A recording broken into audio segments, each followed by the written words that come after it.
चंद्रयान-3 के एल्गोरिदम ने आखिरी मौके पर दिखाया कमाल। इसरो की ऑटोमेटिक लैंडिंग तकनीक थी इतनी बेमिसाल, जिसे देखकर दुनिया भर में गूंजा हमारे देश भारत का नाम।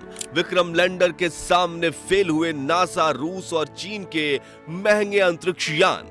दोस्तों, 20 अगस्त के दिन रूस के लूना 25 के क्रैश के बाद पूरी दुनिया की नजर सिर्फ इसरो के चंद्रयान पर ही टिकी हुई थी और हर तरफ विक्रम लैंडर की लैंडिंग को लेकर कौतूहल का माहौल बना हुआ था। चारों तरफ इसरो और चंद्रयान-3 की ही बातें चल रही थी। इसी बीच इसरो ने इतनी बड़ी गुड न्यूज दे दी, जिसे सुनकर हर भारतीय की आंखों में खुशी के आंसू छलक आए हैं। पूरी दुनिया में भारत की इस अपार सफलता के गुणगान गाए जा रहे हैं। जी हां, 2014 में इसरो द्वारा देखा हुआ सपना आज पूरा हो चुका है और चंद्रयान-3 के विक्रम लैंडर ने चांद के दक्षिणी ध्रुव की सतह पर सफल लैंडिंग करके ऐसा कमाल कर दिखाया है जो अमेरिका, चीन और रसिया जैसे बड़े देश भी नहीं कर पाए हैं। तो कैसे थे इस मिशन के आखिरी 20 मिनट? कैसे चंद्रयान मिशन में विक्रम लैंडर ने चखा सफलता का स्वाद? जानने के लिए कुर्सी की पेटी बांध लीजिए। चलिए हमारे साथ विक्रम लैंडर की लैंडिंग के रोमांचक सफर पर। दोस्तों, 23 अगस्त के दिन पूरे भारत में टेंशन का माहौल छाया हुआ था और जैसे जैसे शाम करीब आ रही थी, हम सभी की धड़कनें तेज होती जा रही थी, क्योंकि इसी शाम चंद्रयान-3 की लैंडिंग होने वाली थी। इसरो के वैज्ञानिकों की कठिन परीक्षा होने वाली थी और यही शाम भारत की किस्मत लिखने वाली थी। इसलिए शाम के 5:20 पर जब इसरो ने चंद्रयान-3 की लैंडिंग का लाइव टेलीकास्ट शुरू किया, तो 140 करोड़ भारतीय अपने मोबाइल और टीवी स्क्रीन के सामने नजरें गड़ाए बैठ गए और प्रधानमंत्री नरेंद्र मोदी भी साउथ अफ्रीका से इसरो के साथ लाइव जुड़ गए थे और सभी उस पल का इंतजार कर रहे थे जब विक्रम लैंडर की लैंडिंग शुरू होने वाली थी। इंतजार के इन घड़ियों में हर एक पल 1 घंटे के जैसा मालूम पड़ रहा था, लेकिन आखिरी में वो पल आ ही गया जब विक्रम लैंडर की लैंडिंग शुरू होने वाली थी, जिसे देखने के लिए सिर्फ भारत ही नहीं बल्कि पूरी दुनिया के लोग उत्सुक थे। और इस मिशन को लाइव देखने से भारत के दुश्मन देश यानी चीन और पाकिस्तान भी खुद को नहीं रोक पाए थे। तो आखिर क्या हुआ आखिरी के उस 20 मिनटों में, जिसके बाद चंद्रयान-3 ने इतिहास रच दिया?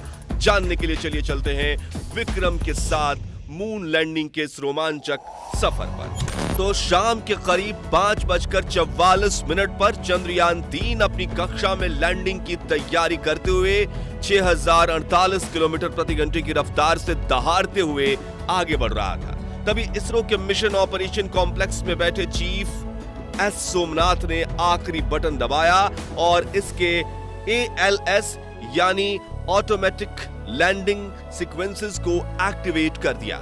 यानी कि अब विक्रम लैंडर अपने आप खुद को कंट्रोल करने वाला था और इसरो के वैज्ञानिक बैठकर बस इस खूबसूरत नजारे को निहारने वाले थे। तो इस कमांड के बाद विक्रम लैंडर ने तुरंत अपना कमाल दिखाना शुरू किया और अपनी ऑर्बिट छोड़ते हुए चांद की तरफ बढ़ने के पहले चरण की ओर निकल पड़ा। Rough breaking phase. दोस्तों, लैंडिंग के इस पहले पड़ाव में विक्रम लैंडर ने 30 किलोमीटर की ऊंचाई से चांद की सतह की तरफ बढ़ना शुरू किया और धीरे धीरे गोल चक्कर लगाते हुए ये नीचे उतरने लगा। इस दौरान शुरुआत में इसकी रफ्तार 6000 किलोमीटर प्रति घंटा थी, लेकिन इसके अपने चारों डीबूस्टर इंजन को ऑन करके विपरीत दिशा में दबाव देने से धीरे धीरे रफ्तार कम होने लगी। करीब 11 मिनट 30 सेकंड्स के बाद इसने अपनी रफ्तार को 1300 किलोमीटर प्रति घंटा कर दिया था और ये सतह से सिर्फ और सिर्फ 7.4 किलोमीटर ऊंचाई तक पहुंच चुका था। इसके साथ रफ ब्रेकिंग फेज का अंत हुआ। Altitude hold phase. अपने लैंडिंग मिशन के इस पड़ाव में चंद्रयान-3 के विक्रम लैंडर ने 2 महत्वपूर्ण काम किए, जिसमें से पहला था लैंडिंग में सहायक कारा और लासा सेंसर्स को ऑन करना और दूसरा था चांद की सतह से अपनी ऊंचाई को कम करते हुए 6.8 किलोमीटर तक लाना। ये दोनों काम करने में इसे महज 10 सेकंड्स का समय लगा। Fine braking phase. दोस्तों, लैंडिंग का ये तीसरा पड़ाव चंद्रयान 3 की सफलता के लिए बेहद महत्वपूर्ण था, क्योंकि इसी चरण में पिछली बार चंद्रयान 2 का विक्रम लैंडर डगमगाया था और चांद की सतह पर गिरकर तबाह हो चुका था। ऐसे में इसरो के इस मिशन ऑपरेशन कॉम्प्लेक्स में कौतूहल का माहौल बना हुआ था और मन में चल रही दुविधा के साथ अगले 3 मिनट निकालना वैज्ञानिकों के लिए काफी कठिन था।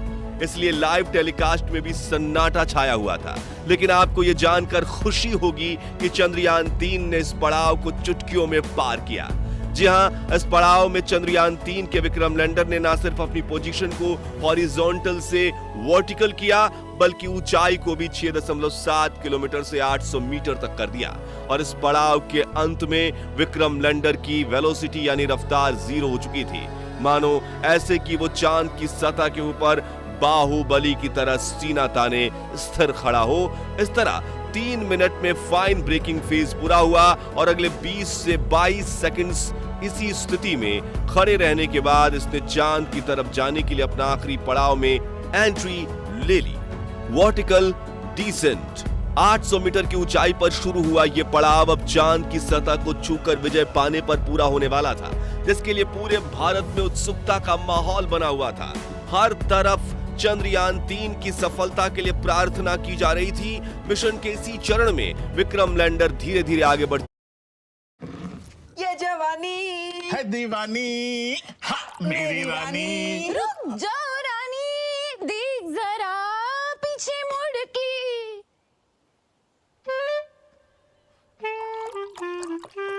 नहीं, नाचते बहुत अच्छा है। फैमिली में सबको अपनाना भी तो दिलदारी है। असली अल्फांसो और रसीले मैंगो से भरा माजा पिलाओ, अपना बनाओ।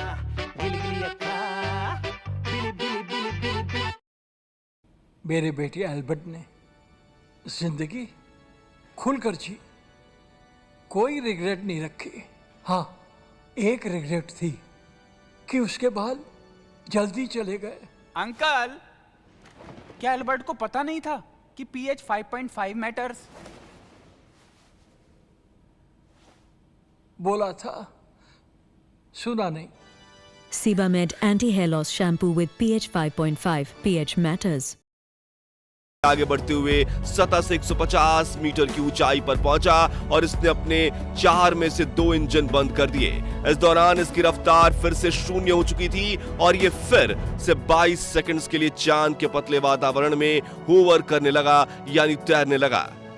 इसी बीच इसके अंदर लगे 11 कैमराज और 9 सेंसर्स लैंडिंग के लिए सही स्पॉट ढूंढ रहे थे। और आपको यह जानकर हैरानी होगी कि चंद्रयान 3 के ऑटोमेटिक लैंडिंग सीक्वेंसेस एल्गोरिथम और इसके सभी उपकरण ने साथ मिलकर रियल टाइम डेटा स्टडी करके सिर्फ 20 सेकंड्स में निर्णय ले लिया। और अगले 20 सेकंड्स में जैसे ही हमने पलकें झपकाई तो विक्रम लैंडर चंद्रमा की सतह पर सीना ताने खड़ा था। इस ऐतिहासिक जीत से, जिससे पूरा भारत तालियों की गड़गड़ाहट से गूंज उठा और हर तरफ उमंग और उल्लास का माहौल बनने लगा, लोग एक दूसरे को बधाइयां देने लगे। भारत के दुश्मन भी इसरो की इस अपार सफलता को देखकर जलकर राख हो गए। दोस्तों, चंद्रयान 3 की ये जीत भारत के लिए इतनी ऐतिहासिक इसलिए थी क्योंकि इस मिशन के साथ भारत ने वो कर दिखाया जो पूरी दुनिया का कोई देश नहीं कर पाया। जहां विक्रम लैंडर ने चांद के उस दक्षिणी ध्रुव पर लैंडिंग कर ली जहां जाने की हिम्मत नासा, रूस और चीन भी